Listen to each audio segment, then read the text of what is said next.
Hey friends, I'm Dustin Davis, and I'll update you on everything happening in Chicago. The Chicago Bears entered this campaign carrying expectations higher than they'd shouldered in years. With a supremely gifted young signal caller and an offensive architect whose reputation preceded him, supporters dared to believe their franchise might finally ascend. Yet beneath the optimism lies a tension the organization cannot ignore, a quiet acknowledgement that potential alone guarantees nothing, and that the decisions made now will determine whether this window opens wide or closes before it ever truly begins. The front office has already demonstrated willingness to be bold, installing a system that contradicts everything their quarterback learned in college. It's a gamble built on conviction rather than comfort, and early returns suggest the risk may be dividends. Still, questions linger about whether the current roster possesses all the pieces necessary to compete at the highest level, or whether more aggressive moves must follow. What remains uncertain is how far Chicago's leadership will go to capitalize on this moment.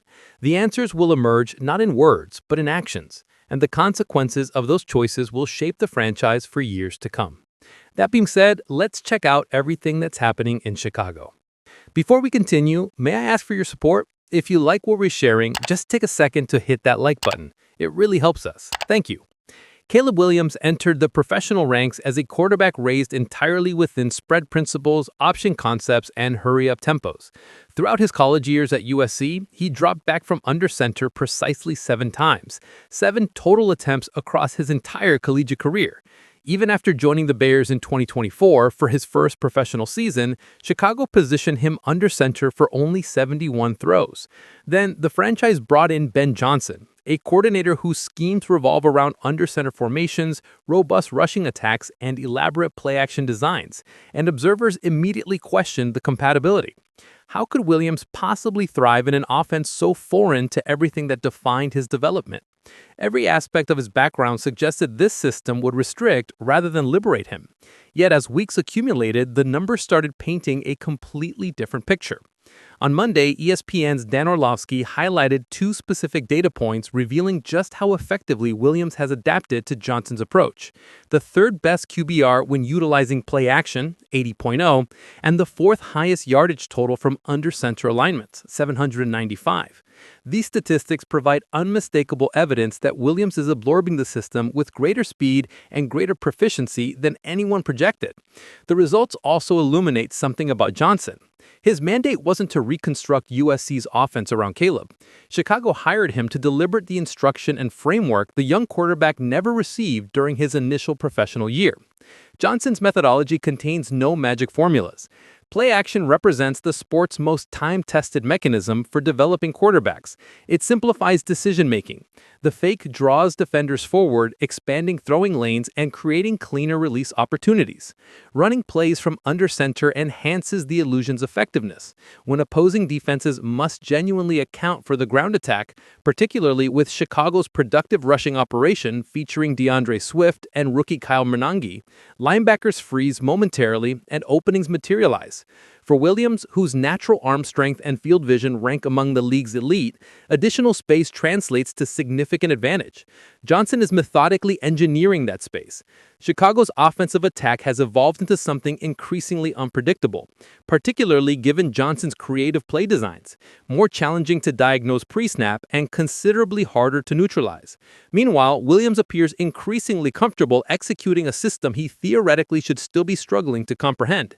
Most young signal callers stumble when forced to navigate 3 entirely different offensive philosophies across 3 consecutive seasons: Luke Getsy, Shane Waldron, Ben Johnson. Many crumble when circumstances demand they abandon the very attributes that made them exceptional at the amateur level. Caleb has chosen the inverse path, and that choice represents a fundamental reason the Bears currently sit atop the NFC standings. Chicago made an aggressive, unconventional bet. To maximize their rookie quarterback's ultimate capability, they intentionally removed him from familiar territory. They implemented an offensive structure emphasizing synchronization, discipline, technical precision, and footwork mechanics he hadn't yet cultivated, then trusted his capacity to acquire those competencies. Their judgment proved sound. His progression continues advancing weekly. This story remains nowhere near its conclusion. As Williams keeps refining his command of the scheme and advancing week by week, and as Chicago's receiving personnel begins operating with more consistent rhythm, this offensive unit still possesses an additional level of performance it hasn't accessed. The stunning truth is that the Bears are merely beginning to unlock what they might become. In other roster news, Chicago just made a strategic addition that brings familiar experience back into the building this week. Another veteran who previously suited up for Detroit has now joined Johnson's Chicago roster before Week 12. According to the team's official announcement, the Bears signed All-Pro linebacker and Pro Bowl special teams contributor Jalen Reeves to their practice squad, taking the roster spot previously occupied by Miles Boykin. Reeves, selected in the 4th round of the 2017 draft, accumulated 221 total tackles across 114 appearances during his first 8 NFL campaigns, with 51 of those stops coming on special teams. His work on coverage units earned him Pro Bowl recognition and second-team All-Pro distinction in 2023, ultimately leading to a contract that made him one of special teams' highest-paid performers. Despite securing a 2-year deal, Reeves fell victim to Detroit's salary cap management in March 2025 after missing 7 contests with a neck injury throughout the 2024 campaign. Reeves also currently serves as the NFL Players Association president. Reeves likely won't immediately enter Chicago's tactical plans against Pittsburgh on Sunday, but his presence gives them an additional emergency option should they need to promote reinforcements at linebacker, with veteran TJ Edwards continuing to manage multiple injuries. Coaching staff members noted Reeves' special teams expertise and dependable tackling fundamentals. The Bears could deploy him on kickoff and punt coverage while evaluating younger depth options. The front office stressed they secured Reeves to bolster special teams and veteran depth, with particular attention to versatility and situational defensive packages late in the campaign. The Bears, 7-3, will face the Steelers, 6-4, at Soldier Field at 1 p.m. Eastern Time on Sunday. The Bears won't publish their initial injury report for the Pittsburgh matchup until following Wednesday's first practice, but attention will focus on Edwards, their veteran inside linebacker, and his availability status when that information arrives after he missed Week 11's victory over Minnesota. Edwards sat out the Vikings game because of hand and hamstring issues that prevented him from participating in any of the 3 practice sessions last week. His hamstring problem, head coach Johnson has indicated, connects to the same issue that sidelined him for a substantial portion of training camp, as well as 3 of Chicago's first 4 regular season games. Regarding his hand, Edwards sustained the fracture and underwent surgical repair last week, though Johnson said he expects the 29-year-old linebacker will continue playing through the injury with the protective cast. The primary question entering Week 12 centers on whether Edwards' hamstring will continue limiting him. If the Bears can resolve his problematic lower body ailment, it could create a pathway for him to suit up against Pittsburgh even while his hand continues healing. Should Edwards remain unavailable, the Bears might turn to Reeves or possibly one of their other practice squad linebackers, such as Carl Jones Jr., as a potential elevation. They may require additional support if strong side linebacker Noah Sewell appears on the injury report this week. He seemed to suffer an injury during Sunday's win over the Vikings. Reeves might receive consideration for a game day promotion if the Bears are confronting some availability concerns at linebacker before Sunday's kickoff against Pittsburgh. However, even if the linebacker situation stabilizes for Chicago, they might elevate Reeves in coming weeks regardless to better assess what contributions he can provide to special teams. Shifting gears to the trade market, a bold proposal has emerged that could fundamentally alter the franchise's championship trajectory. Might the Bears execute a franchise-transforming trade for Myles Garrett and elevate themselves into authentic Super Bowl contention? Chicago's surge through the initial 11 weeks of the 2025 NFL season has necessitated a reevaluation of the franchise's direction. Arriving at Week 12 with a 7-3 record, the Bears appear substantially improved compared to recent campaigns, fueled by Caleb Williams' development and a cultural transformation under first-year head coach Ben Johnson. That advancement has revived conversations about whether Chicago represents a credible NFC contender. Skeptics remain, but the victories and the team's identity transformation have created space for more ambitious roster concepts, including the audacious possibility of acquiring Cleveland's elite pass rusher Myles Garrett. One of the more aggressive frameworks originated from Alex Kay at Bleacher Report, who detailed a scenario dispatching substantial draft compensation to Cleveland in return for Garrett. Kay projects the Bears presenting a 2026 first-round selection, a 2026 second-round selection, a 2027 first-round selection, and a 2027 fourth-round selection to obtain the superstar edge defender, an investment that, if approved, would immediately reshape Chicago's competitive timeline. Kay referenced earlier reporting that Chicago already pursued Garrett during the period preceding the 2025 trade deadline. Citing Adam Schefter, Kay indicated the Bears' previous overture was described as aggressive, though the exact components of that proposal were never revealed. If Chicago genuinely intends to extract Garrett from Cleveland, he contends, the package would probably need to be anchored by multiple first-round choices, plus Day 2 and Day 3 selections to make Cleveland consider it seriously. A performer of Garrett's stature would transform Chicago's defensive unit immediately.